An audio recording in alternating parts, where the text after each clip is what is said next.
ভারতের রাজনৈতিক অঙ্গনে নতুন জল্পনার জন্ম দিয়েছে এক আকস্মিক সিদ্ধান্ত। কেন্দ্রীয় মন্ত্রিসভা থেকে সরে দাঁড়ানোর পর এবার এক বিজেপি নেতার ভবিষ্যৎ রাজনৈতিক পরিকল্পনা নিয়েও শুরু হয়েছে আলোচনা।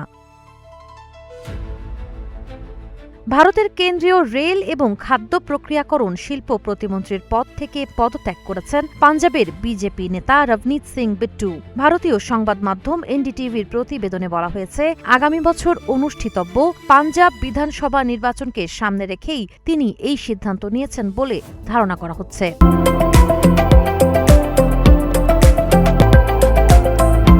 আম আদমি পার্টি শাসিত রাজ্যে বিজেপির সাংগঠনিক অবস্থান শক্তিশালী করার দায়িত্বেও সক্রিয় ছিলেন তিনি। সামাজিক যোগাযোগ মাধ্যম এক্সে দেওয়া পোস্টে রাষ্ট্রপতি দ্রৌপদী মুর্মু ও প্রধানমন্ত্রী নরেন্দ্র মোদীর প্রতি কৃতজ্ঞতা প্রকাশ করে বিট্টু বলেন, দেশের পাশাপাশি প্রিয় পাঞ্জাবের মানুষের সেবা করা তার জন্য গর্বের বিষয়। তিনি জানান, জনসেবা ও জাতীয়তাবাদের আদর্শে অনুপ্রাণিত হয়ে নতুন উদ্যমে রাজনৈতিক কর্মকাণ্ড চালিয়ে যাবেন।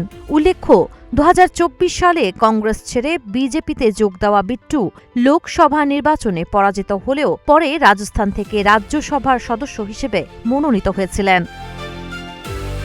সাবা খান, নাগরিক প্রতিদিন।